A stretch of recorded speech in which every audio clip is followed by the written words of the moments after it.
Every great story begins with a spark of magic. Welcome to the world of Devi Yakshini Media.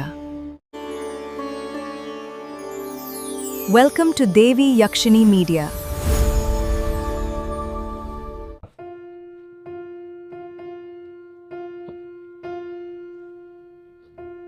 ನಮಸ್ಕಾರ ವೀಕ್ಷಕರೇ, ದೇವಿ ಯಕ್ಷಿಣಿ ಮೀಡಿಯಾಗೆ ನಿಮ್ಮೆಲ್ಲರಿಗೂ ಆತ್ಮೀಯವಾದ ಸ್ವಾಗತ.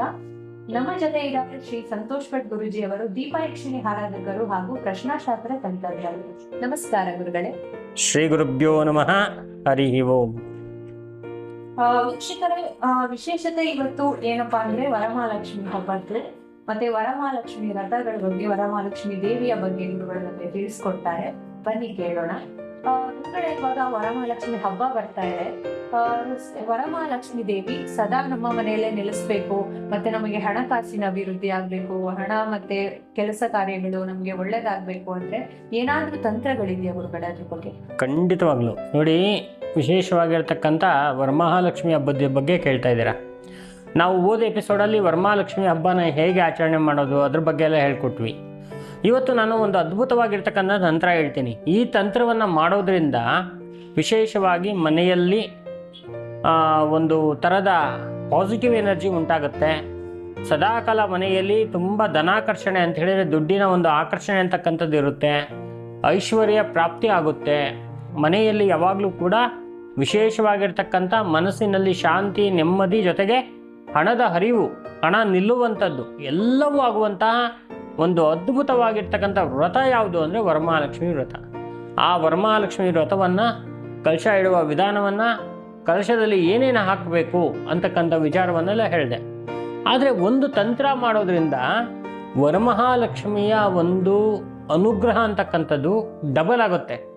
ಮತ್ತು ವಿಶೇಷವಾಗಿ ಏನು ಅಂತ ಹೇಳಿದ್ರೆ ಮನೆಯಲ್ಲಿ ಯಾವಾಗಲೂ ಕೂಡ ಒಂದು ಥರದ ಒಂದು ಅನುಕೂಲ, ಅಭಿವೃದ್ಧಿ ಅಂತಕ್ಕಂಥದ್ದು ಇರುತ್ತೆ. ಇದಕ್ಕೆ ಏನು ಮಾಡಬೇಕಪ್ಪ ಅಂತ ಹೇಳಿದ್ರೆ ನೋಡಿ, ಹೇಗಿದ್ದರೂ ಕೂಡ ವರಮಹಾಲಕ್ಷ್ಮಿ ಕಲಶದಲ್ಲಿ ನಾವು ಒಂದು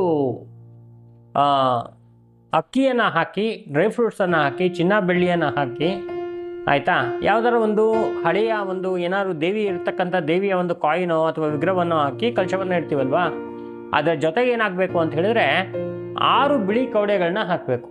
ಏನು ಹೇಳಿ? 6 ಬಿಳಿಯ ಕವಡೆಗಳು. ಕಮಲಾಕ್ಷಿ ಬೀಜ 6 ಕಮಲಾಕ್ಷಿಯ ಬೀಜ, ಏಲಕ್ಕಿ, ಸಂಪೂರ್ಣವಾಗಿರ್ತಕ್ಕಂಥ ಏಲಕ್ಕಿ 6, ಆಯಿತಾ, ಮತ್ತು 6 ಚಿಲ್ಲರೆ ಕಾಸು, 1 ರೂಪಾಯಿದು 6 ಚಿಲ್ಲರೆ ಕಾಸು. ಇಷ್ಟನ್ನು ಹಾಕಿ ವರಮಹಾಲಕ್ಷ್ಮಿಯ ಒಂದು ವ್ರತವನ್ನು ಮಾಡಬೇಕು.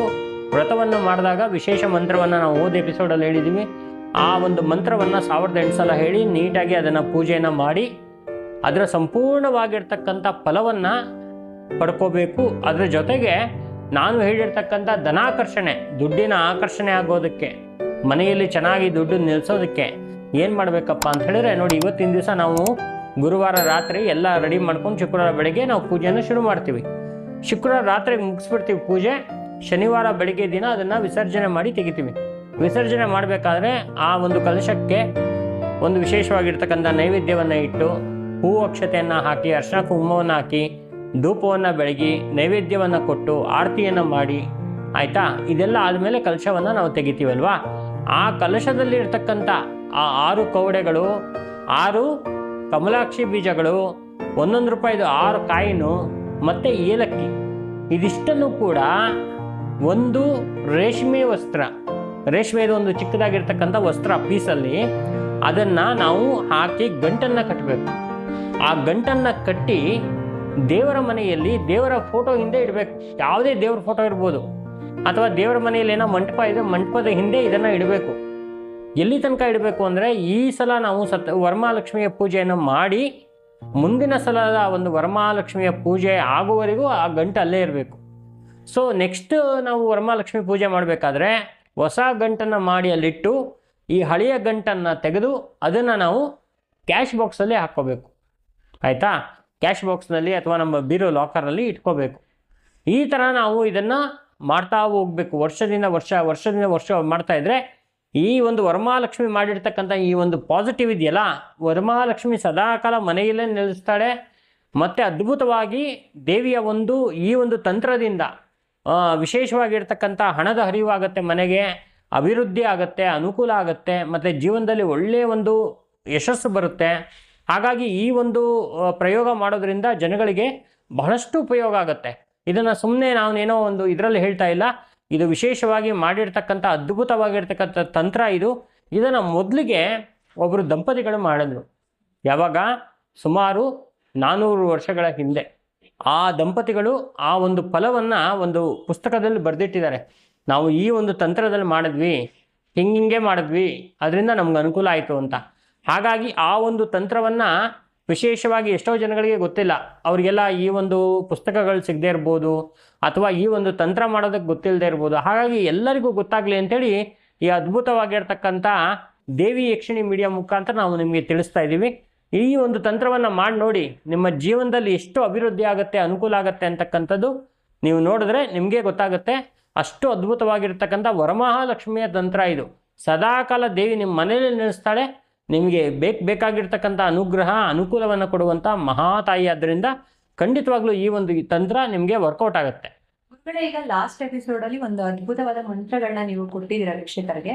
ಈ ತಂತ್ರ ಮಾಡುವಾಗ ಏನಾದ್ರೂ ಮಂತ್ರಗಳಿದೆಯಾ ಗುರುಗಳೇ? ನೋಡಿ, ಈ ತಂತ್ರವನ್ನು ಮಾಡಬೇಕಾದ್ರೆ ವಿಶೇಷವಾಗಿ ನಾವು ಯಾವುದೇ ಒಂದು ಮಂತ್ರವನ್ನು ಇದಕ್ಕೆ ಸಪ್ರೇಟಾಗಿ ಹೇಳ್ಬೇಕಂತಿಲ್ಲ. ಯಾಕಂದರೆ ಕಲಶದಲ್ಲಿ ನಾವು ಇದನ್ನು ಹಾಕಿ ಅಲ್ಲಿ ಎನರ್ಜಿ ಮಾಡಿರೋದ್ರಿಂದ ಇದು ನಮ್ಗೆ ಏನಾಗುತ್ತೆ ಅಂದರೆ 1 ವರ್ಷದ ತನಕ ಹಾಗೆ ಇರುತ್ತೆ.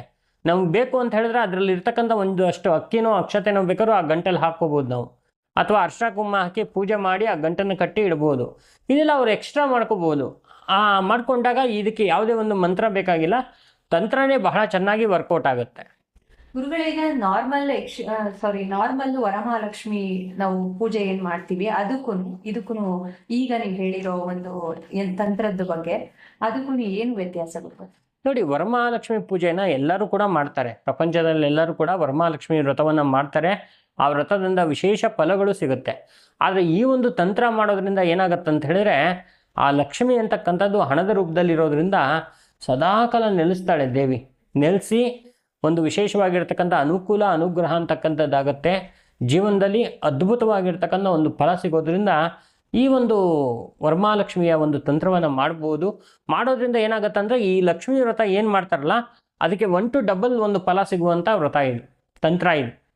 ಗುರುಗಳೇ, ಈಗ ಈ ತಂತ್ರನ ಯಾರು ಬೇಕಾದ್ರೂ ಮಾಡ್ಬೋದಾ?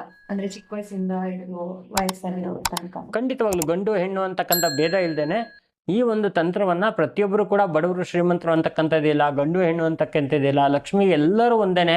ಭಕ್ತಿ ತುಂಬ ಇಂಪಾರ್ಟೆಂಟ್ ಇರುತ್ತೆ. ಭಕ್ತಿಯ ಜೊತೆಗೆ ಈ ತಂತ್ರ ಒಂದು ಸೇರಿದಾಗ ಬಹಳಷ್ಟು ಅನುಕೂಲ, ಅಭಿವೃದ್ಧಿಗಳು ಎಲ್ಲವೂ ಆಗುತ್ತೆ. ನೋಡಿದ್ರಲ್ಲ ವೀಕ್ಷಕರೇ, ವರಮಹಾಲಕ್ಷ್ಮಿಯ ಬಗ್ಗೆ ಗುರುಗಳು ಒಂದು ಅದ್ಭುತವಾದ ತಂತ್ರದ ಬಗ್ಗೆ ನಮಗೆ ತಿಳಿಸ್ಕೊಟ್ಟಿದ್ದಾರೆ. ಇನ್ನು ಹೆಚ್ಚಿನ ಮಾಹಿತಿಗಾಗಿ ದೇವಿ ಯಕ್ಷಿಣಿ ಮೀಡಿಯಾನ ಸಬ್ಸ್ಕ್ರೈಬ್ ಮಾಡ್ಕೊಳ್ಳಿ, ಲೈಕ್ಸ್ ಕಾಮೆಂಟ್ಸ್ ಮಾಡಿ. ಇನ್ನು ಹೆಚ್ಚಿನ ವಿಡಿಯೋಸ್ ಮತ್ತು ಇನ್ನು ಹೆಚ್ಚಿನ ಗುರುಗಳು ನಮಗೆ ಮಾಹಿತಿಗಳನ್ನ ಕೊಡ್ತಾರೆ. ನಿಮ್ಮ ಸಪೋರ್ಟ್ ಹೀಗೆ ಇರಲಿ. ನಮಸ್ಕಾರ.